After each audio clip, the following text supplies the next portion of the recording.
All right. Did not expect to be recording this one right now.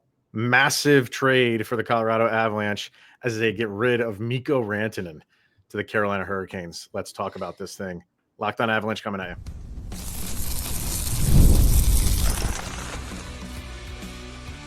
You're Locked On Avalanche, your daily podcast on the Colorado Avalanche. Part of the Locked On Podcast Network. Your team every day. All right. Thank you for tuning in and making Locked On Avalanche your first listen. Probably not the first listen you wanted to hear, but here we are. This is not an April Fool's joke. This is a real thing that has just happened and unfolding as we are recording this, that the Colorado Avalanche have traded Mikko Rantanen to the Carolina Hurricanes. The full trade has not been announced yet, but we're getting things in now. Everybody's just saying there's a lot of moving parts to this. We know that there's 3 teams involved. Obviously, the Avalanche, the Hurricanes, and the Blackhawks are involved with this. The 2 big names so far, really 3, I guess. You want to throw Taylor Hall in there too, who's going to Carolina, former big name. That obviously Mikko Rantanen is going to Carolina. And right now, Martin Necas is coming over to Colorado. You did hear early that Kotkaniemi was a part of it. That literally, as we're recording, just started to record, that is now saying, you get multiple people, like Friedman saying that he is not part of it. Emily Kaplan saying he is not part of it. And that Jack Drury is a part of it. Yes, his uncle is Chris Drury. And that's all we have right now. There's been no official post from the NHL Network that we have seen yet. So as we're recording this, we are constantly just I've never pulled down on my phone so many times. I know. In my life now. Dude, there's so many things going through my head right now. One is like, I can't believe that this has happened. I honestly and truly did not think the Colorado Avalanche were going to trade him. Was it a possibility that they could lose him? Yeah, but if that were to happen, I thought it was going to happen in the offseason and he went and signed somewhere else. And what I've been telling people all along is this team is better with Mikko Rantanen. And their best chance to go win a Stanley Cup is with Mikko Rantanen. And you roll those dice, and if it works, great, you won a Stanley Cup. If it doesn't, you took the chance. But any return you get, we're still waiting for the full return. And we know it's not going to be bigger than Martin Necas, right? That's probably the biggest name they're getting back. So you're not as good as you were, and we'll get into him. And I don't have a problem with, like, he's a good player. He's not Mikko Rantanen, and that's what the Avalanche gave up. And it's a little bit, it is very, very shocking to me. Very, very surprising that they did this. Oh my word! To put words to this, and like behind the scenes, I've been telling Chris off air, like, I wonder if this was something that the locker room knew about. We were talking about like that weird vibe, and because I mentioned this to you, and I was like, I've been keeping my eye on it. Like, we had a subtexter talk about the locker room. I said, just hold on, I'm looking at something. This was the something, and even with my my crazy tinfoil hat theory, I didn't think this was possible, because this would be, Mikko was on pace for 4 years in a row of like 100 points. Like, how do you trade that away? Was the stance that far on? And again, this, like, hindsight's 2020. Remember the last time when he held out the entire preseason because of a deal? Was it now because he has a cup, he could be louder, and front office is like, we're not doing this again, and nobody wanted to budge? There's so many things, and when all this rolls out, and who knows what's going to come, like the exacts of what this deal is going to look like. And this is the big domino in the entire National Hockey League, because who would have thought this a big trade would occur on a Friday night and it didn't involve Vancouver? Yeah,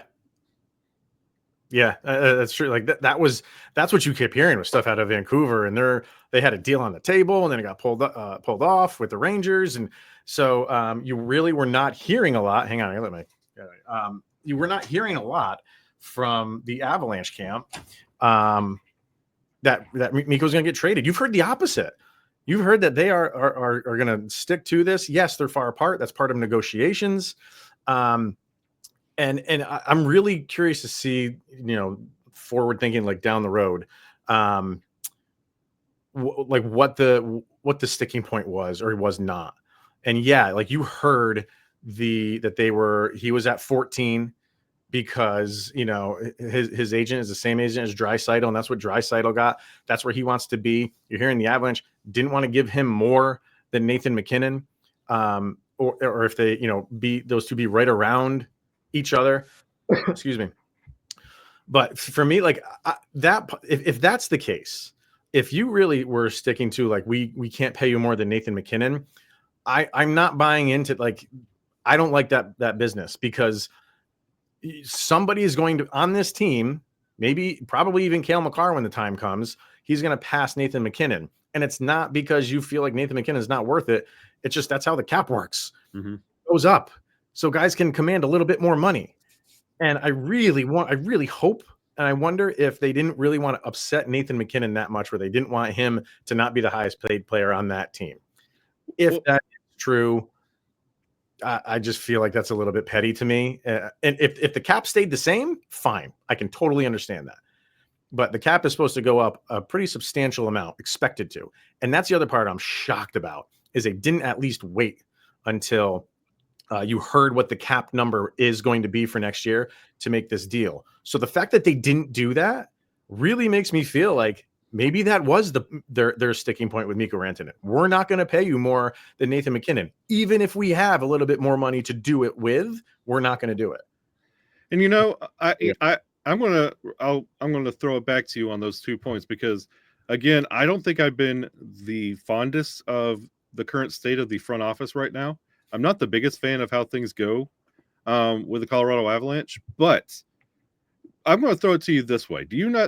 I don't think it's a not upset Nathan MacKinnon thing. Do you think Nathan MacKinnon is the ceiling on what this team is willing to do? And they want to have more of this where they're not having to do DeHaan deals. They're having to do Parker Kelly deals like right before the season. And they want to actually pay for depth instead of constantly having that top line be overpaid. And they want to start like building a little bit deeper, because going into this year, we were talking about what are the Avs doing with the cap? What are the Avs doing with the cap? What are the Avs doing with the cap? Do you not think they say Nathan MacKinnon is our guy? He's the face of the franchise. Everything else is under here, and we're going to make a team. You got to make the hard decisions. And do you think, is there some credence to that? This was the stink in the locker room. If this but like why it was done now, because you have seen the team play different. And it correlates with when these rumors started really getting loud, because Mikko, again, is a very loud person. And he's not going to be one of those that kind of not make a comment or like after the game, see, this is why you should pay me this, or make one of those little comments in the locker room, upset everybody, the vibe's off. And when both sides weren't working, and after that loss, you're like, all right, guys, this isn't working. We got to do something. This deal came in and they said, look, this is probably the best we're going to do right now, because if we don't make a move now, we're going to be stuck with this all year long, and we might not be making a push because this is becoming a problem. I can't say to the locker room thing. I really don't feel like that was. I mean, Mikko's been there long enough, and they all know him. Maybe it was a problem for Mikko that it just wasn't getting done. But for the rest of the players, they're going out and playing. I can't speak to that. I just get a vibe that it wasn't as big of a problem. As far as like the Nathan MacKinnon being like the bar, you might be onto something there, with one exception, and that guy is Cale Makar. You can't say anything else about him of what we've said over the years that he's been here. That would be the only one that you would think like, yeah, he could bypass Nathan MacKinnon, and Nathan MacKinnon would probably be okay with that. You know what I mean? But you're right. Like, you do have to navigate this and build a team from top to bottom. And did the Avalanche feel like this is just too rich for our blood? And it's going to, we'll have Mikko Rantanen locked up for 8 years with Nathan MacKinnon, and we'll likely sign Cale Makar. But do they look forward to the Cale Makar deal and say, like, how much is that going to? We can go through this again if we sign Mikko to a deal. and then we struggle to keep Cale Makar around. Which one of those two guys would we rather lose? Horrible question to ask. But if you're saying one of those two guys, you have to lose one of them. I think 99 people out of 100 would probably say it would suck, but you probably have to get rid of Mikko Rantanen for that. And if you pitched it as between Mikko and Cale, hey, would you take as much as Nate to keep this team together? Cale would probably say, yeah, I want to win again. And Mikko would be the guy to say, no, I want to get paid. It's my time to get paid. So here's just kind of like summarizing again. Elliot Friedman has this up, kind of just organized everything. So Carolina's getting Mikko Rantanen and Taylor Hall. Colorado, Martin Necas and Jack Drury. Chicago's getting a 3rd round pick from I don't know who. And Chicago is keeping 50% of Mikko Rantanen's salary.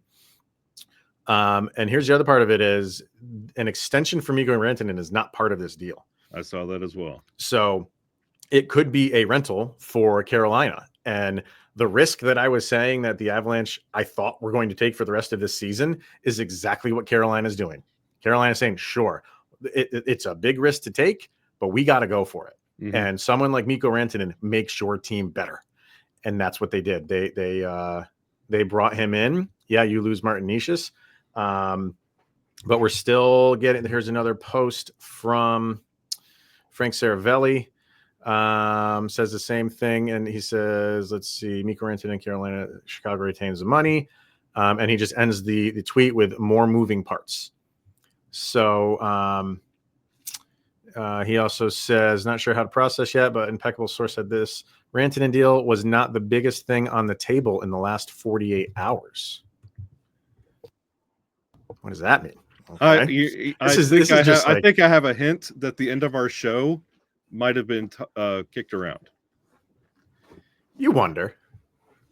For people that don't get to the end of the show, we joke that we're that much closer to Sidney Crosby becoming a Colorado Avalanche. Dude, when this happens, anything's possible. Anything's possible. Let's get a break in. Obviously, a lot more to talk about with this. So quick break, and we'll continue this crazy night. And it's only going to get crazier. It's just starting. So we'll be right back after this. All right.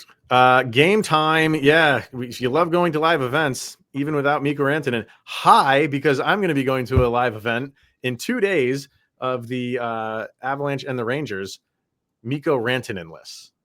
But that's okay. Don't pack your Mikko jersey. I'll see. I was going to. But you can go over to Game Time and get tickets to the Mikko Rantanen-less Colorado Avalanche. And they make it easier to get tickets for your favorite events with the new feature, Game Time Picks. It filters out the fluff to show you only incredible deals on great seats, so you don't have to waste time searching through thousands of tickets. So take the guesswork out of buying tickets with Game Time. Download the Game Time app, create an account, use the code LOCKEDONNHL for $20 off of your first purchase. Terms apply. So create the account and redeem the code LOCKEDONNHL, LOCKEDONNHL for $20 off. Download Game Time today, because what time is it, Kyle? It's game time.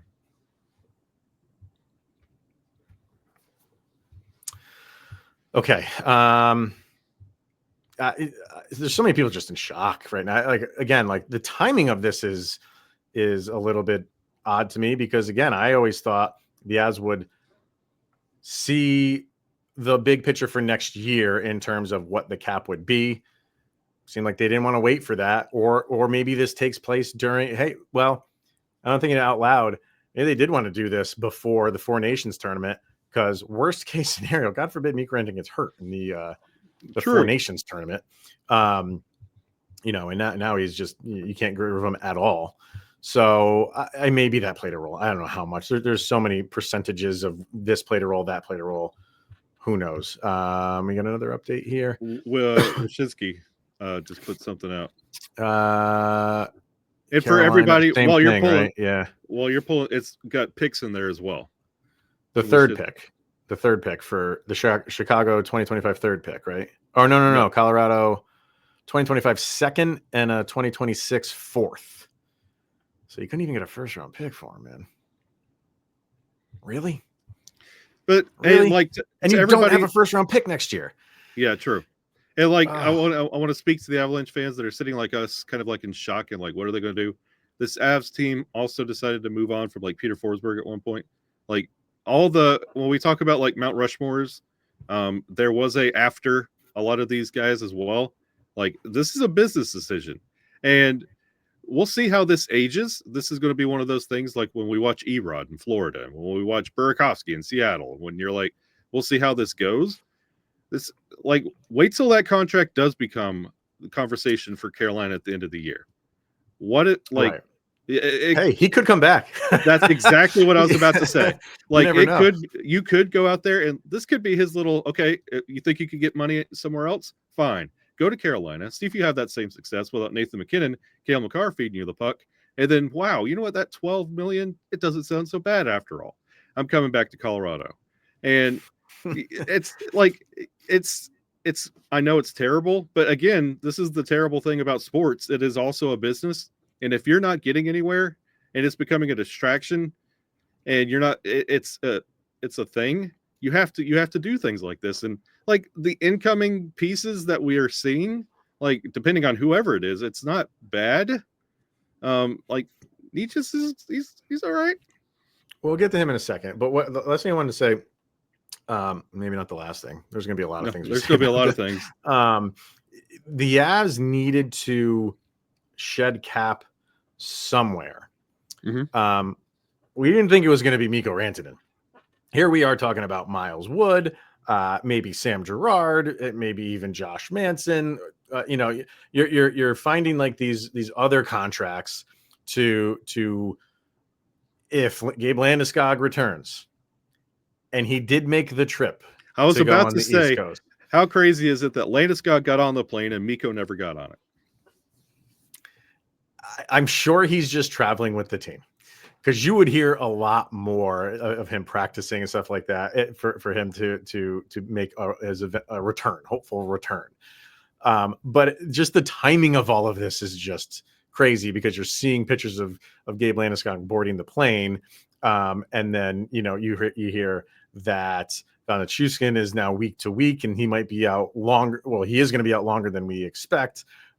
So could those ships pass in the night in terms of LTIR? And if Val doesn't even go on LTIR and he's coming back earlier, and then Landeskog comes back, there's got to be salary moved around. This completely helps that. And I'm not trying to put lipstick on a pig here, but it that's a Carolina pun, isn't it? Mikko's maybe his 9.25 coming off, it does help the Avs. Well, it's not a full 9.25 because of what you're bringing in with Martin Necas. So I can guarantee you nobody wanted to do this. And you're going to hear a lot of hatred thrown towards Chris McFarland's way. I get it. It's an emotional day, and it's going to be an emotional rest of the year for Colorado Avalanche fans to lose a top 10 player in the league. It doesn't happen a lot. Trades like this don't happen a lot mid-season.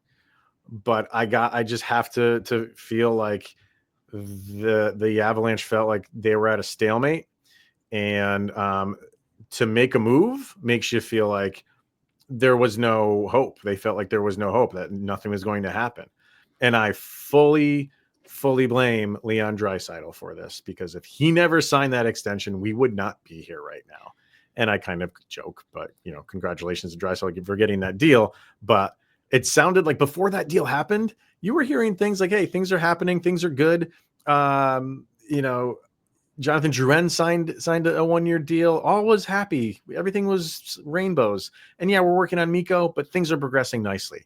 Draisaitl signs a deal, and everything went left.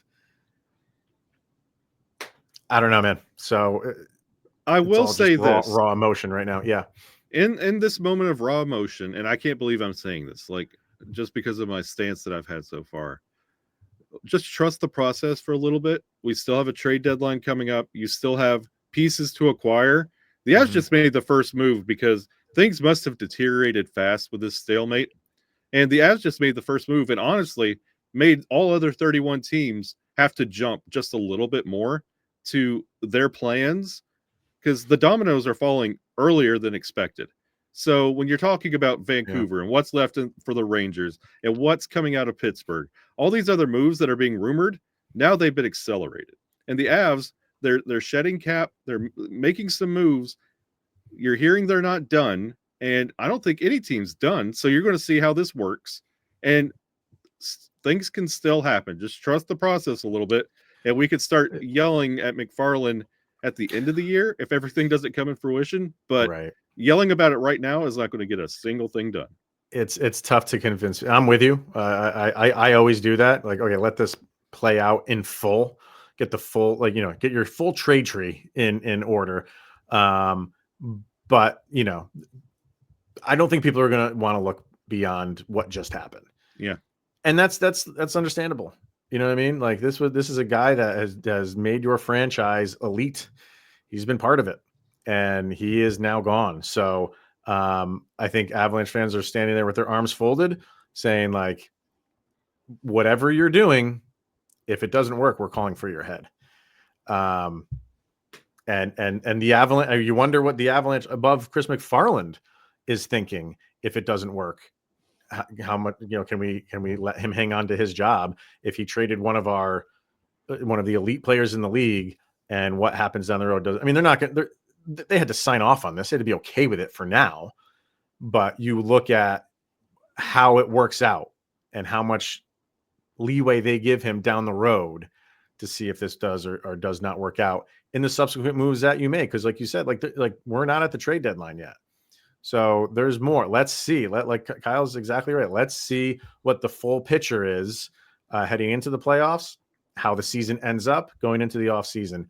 And then you can throw stones, and then you can say, that was a boneheaded move. I feel like if it's anything, it can't be anything less than winning a Stanley Cup for some people out there right now. If you traded Mikko Rantanen, you better go win a Stanley Cup now. All that stuff is valid right now. It is. It's valid. Let me get the last break in. We'll talk about what they got in return, and what I was just saying. How it's tough to do it now, but let's try to look ahead and how is this going to look in the future when you look back on this deal. So let's get our last break in, and we'll do that next. All right, we got FanDuel. From the first whistle to the final drive, FanDuel makes the NFL playoffs even more exciting. And the FanDuel app is easy to navigate, and the variety of bets keeps every game exciting, because right now new customers can bet $5 and get $300 in bonus bets if you win your first bet. That's $300 to keep the action going. And when you win, you get paid instantly. No waiting around for your winnings, whether you're betting on your favorite team or just looking to add some extra excitement to when the Bills beat the Chiefs. FanDuel has you covered. Just visit FanDuel.com to join today and get started with $300 in bonus bets. That's FanDuel.com. Make this playoff season unforgettable with FanDuel, an official sportsbook partner of the NFL. The funny thing is, we talked about it not that long ago about if there was a deal, Mikko Rantanen to Carolina and Martin Necas being the one guy that you got in return. And I said at that time, I don't hate Martin Necas, but he's not Mikko Rantanen. He's a good player. He's a really good player. And this is not like a guy, and you're not going to want to hear this, coming from a bad team, putting up good numbers, and now coming to a good team, and hey, let's see if he can take off. He's coming from a good team. So he's Kyle, are you okay? Do you need a defibrillator? Please list the resume of what the Carolina Hurricanes have done in their existence. They're always in the playoffs, and they always, you know what I mean? Like, they are a good team. Minnesota. They are a good team. No, Minnesota's not. Yeah. But he's putting up numbers with a good team. So he's coming over to another good team. We'll see what that means for him. But just for the year, if you want to know what his stats are, he's played in 49 games, 16 goals, 39 points, 55 points. So he's more than a point per player, a point per game player. And he's, let's see, last year he played 77 games last year, and only had 53 points. So he's already outperformed that. His best year was the year before that, 22-23. Played all 82 games, 71 points. And he's been pretty durable. He doesn't really miss a ton of games. So that's nice to see in the Avalanche world, someone that's healthy. But hey, he's going to get hurt tomorrow if he plays. No, he's not. I don't wish that on anybody, Martin Necas. Yeah, don't make your way into Colorado that way, please. Yeah. Martin Necas is a good player. But I think people are just going to go to, but he's not Mikko Rantanen. And that's where I always said that's why I didn't think the Avalanche were going to trade him, because it didn't matter the return. You were not going to get somebody that's better than him. So why would you do that knowing that doesn't make your team better? So this doesn't make your team better. I mean, it doesn't make your team so much worse where you're just going to plummet. But I always felt like whatever the Avalanche got in return, it better make them better right now. And you better, it's Mikko Rantanen. You better get some stuff for the future too. You better set yourself up in both aspects. I don't really feel like they did that. The more we're talking about this, the more I'm thinking about it. When we're talking about this up down January for Colorado, this kind of this shakes up the locker room a little bit and wakes everybody up. Like, this makes you kind of look around and say, oh, and it reminds you, it's like a restaurant that's been open for 25 years. Mm-hmm. And it's the same family employees that have all been there. And it's just kind of like lax and relax. This one wakes you up just a little bit. Like, you go in there, Mikko's not in that locker room. You're like, oh yeah. And then it makes you get back to the hockey kind of thing. And I feel like this is going to wake up the locker room a little bit. And you're going to have some guys step up, because again, there's a lot of runway till that trade deadline.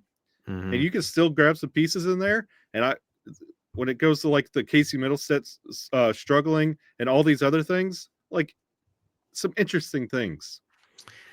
If you just saw my reaction, it's because I'm on Twitter, and they did I just retweeted it out. Ugh. They did the superimposed Hurricanes jersey on Mikko Rantanen, and I just hate it. Oh, I hate it. What kind of hell is this? I don't know. It seems like things have slowed down a little bit in the news aspect. So it seems like that might be the deal. Yeah, maybe there's more coming in at some point, but everything that we've said so far seems to be the deal. And I really want, you know what? And when I'm sure there's fans that are saying oh, you should have got more. It might be tough to do that when he didn't sign an extension. If there was an extension in place with Carolina, you probably would have got more. And because they have him wrapped up for 8 years or 7 years probably. But if it's just a rental, Carolina's not going to want to give up everything, but you got to give up something, and they did. So yeah, with the contract not being signed on the table, with this looking like possibly a rental, you would expect more because of Mikko from beginning to now. But again, they could get more somewhere else. It doesn't all have to be in this one move. They can make more than one, and just wait. And who knows if now Carolina's going to start saying, will Mikko stay in Carolina? Do they do is that a good enough fit for him? And can they provide him the contract that he wants? Because he has no rapport with that management, and management owes him nothing. Yeah.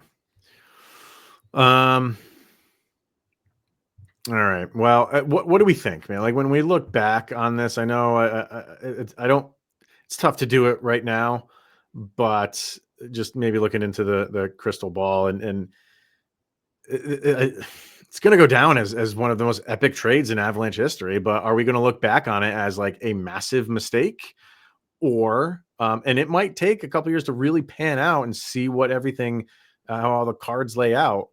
Are we going to look back on it as you lost him, you didn't want to, but they did subsequent deals that helped them be better. You go win a cup in the next year or so, yes, that works out. But what are you thinking? How's this going to get looked at? Until the next moves are made, night in, night out just got extremely difficult for the Colorado Avalanche. And those losses versus Montreal and Chicago, they look a lot worse. Like you had Mikko and you dropped those games, and now you're really going to wish you had that help, and you don't have it. So everybody else has to step up. It's next man up mentality, and those are big shoes to fill. Yeah. And this is where we're talking about why points matter and why those losses are frustrating. Moments like this where the roads just got incredibly harder. And just to finish up, like I was having a conversation with someone in social media. We were talking about it and what happens. Literally, this was this afternoon. Like, what happens if he does get traded? What, does that open things up money wise? And like, yeah, it does. And I went and looked at free agents for next year for wingers. It's not that deep. It really isn't. So if the Avalanche are feeling like that, they might have looked at that too and said, hey, if we can, trade him now, we'll bring in Necas, because you have Necas for next year too, by the way, for $6.5 million. So that you're saving money there. And then I didn't go look to see what the year after was. I don't know what's in the Avalanche minds, but maybe the year after that, after Necas becomes an unrestricted free agent, the market is better for wingers. And you use that money towards somebody that's, you bring back in a big name, Mikko Rantanen-esque, if that person's out there. So that could have been on their mind as well. You could go look at it. It's Mitch Marner and not a lot of people. So it could have come into play too. There's a lot of moving factors when a deal like this gets made. It's not just, oh yeah, that looks good, let's trade them. So you're looking at a lot of things. Maybe it was a free agent market is pretty thin next year for the wingers. You know what? When it's all said and done, I'm glad all these moving pieces from Carolina did not include Tyson Jost. Can you imagine? Mikko Rantanen for Tyson Jost. Come on. Oh, I would take my headphones off and leave this show. That's a what if for you. Oh. Okay, let's all take a deep breath and see if there's anything. I'll just do one more check here. I don't think. Yeah, I just gave it a run through. I don't really see it. So it seems to have slowed down, but that seems to be what it is for now. We will be back likely on Monday to see how the weekend goes for the Avs. I'll probably be seeing Martin Necas' his first game, or he's on the. I don't know where Carolina's playing. Maybe he meets them in Boston. That could be his first game, but I probably will be watching him on Sunday. So we'll be back on Monday, and I'm sure we'll have more to say on this. So there you go, everybody. Mikko Rantanen no longer part of the Colorado Avalanche. It is a sad day. So. All right. Thank you for tuning in and making it your first listen. That's always appreciated. He's Mr. Shaggy Von Doom. I am Chris Maselli. This is the Locked On Avalanche podcast. Hey, You really might be closer. You might be one day closer to Sidney Crosby being in Colorado Avalanche colors.